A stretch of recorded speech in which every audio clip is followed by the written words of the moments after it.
Sleep interruption on the meditative path is actually, I would say, not uncommon, particularly at retreats, but it can also sort of spread into daily life. We can look upon the meditative path as a journey from the surface of consciousness to the source of consciousness. Another way we can look upon it is that we are sort of pouring concentration, clarity, and equanimity from the surface down into the depths.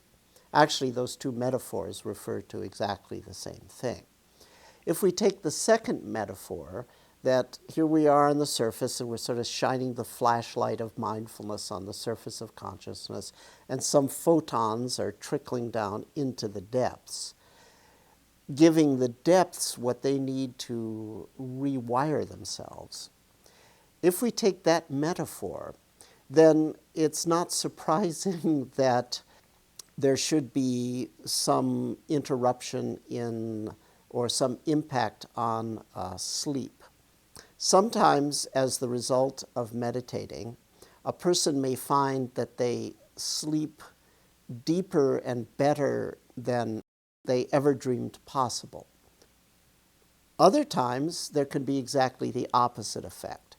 There's consciousness inside the sleep. You don't really, you may have difficulty falling asleep, or there's still awareness going on during the sleep, and so forth.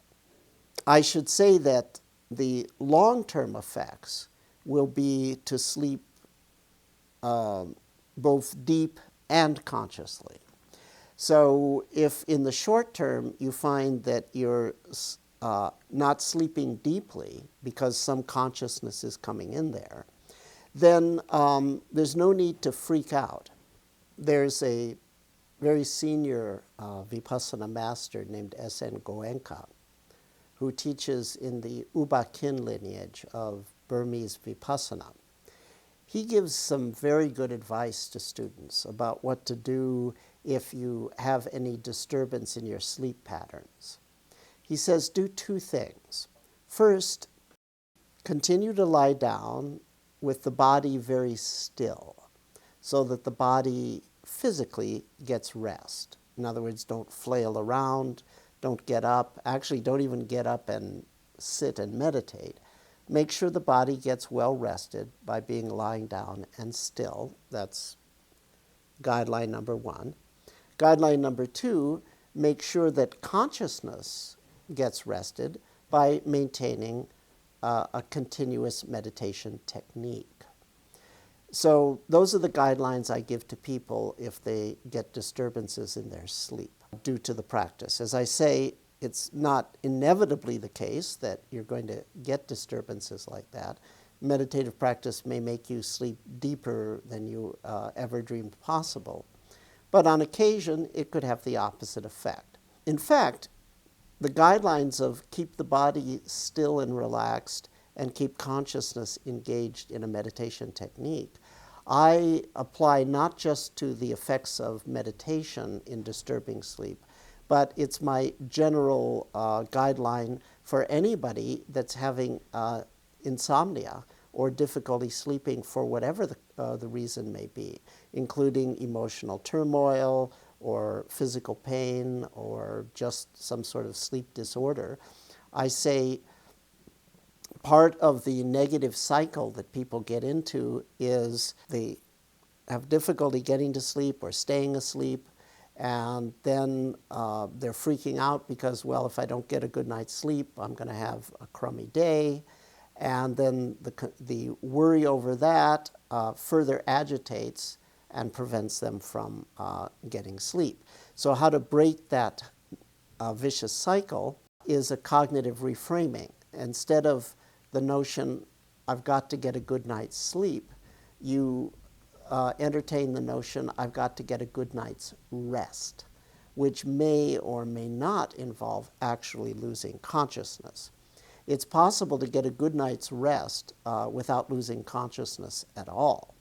And in fact, in very experienced meditators, that's indeed what happens. I had one Taiwanese master that I lived with for about a year in southern Taiwan, in the city of Tainan. And he attempted never to lose consciousness at night. He would sit for 4 hours from 8 to 12, and then he would lie down for 4 hours from 12 to 4.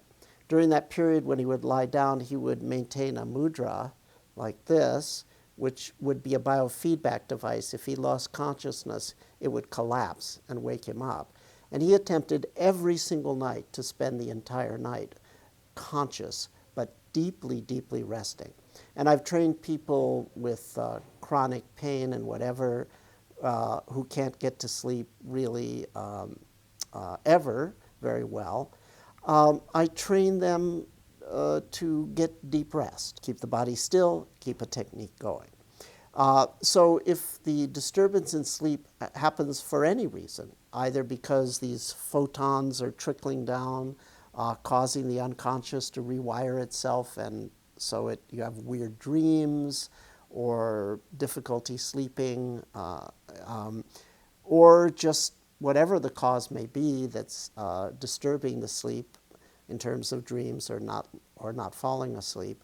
So what you do is you simply keep the body still and keep your technique going. And as the result of that, you will train yourself to get deep rest, good rest. And in very experienced meditators, yes, it is true. The difference between waking and sleeping sort of goes away. In other words, like the Christian mystics used to say in the Middle Ages, ego dormio sed cor meum vigilit. I sleep, but my heart waketh. You have the depth of sleep, but there's consciousness there. And that is a very fulfilling state of consciousness, to put it mildly.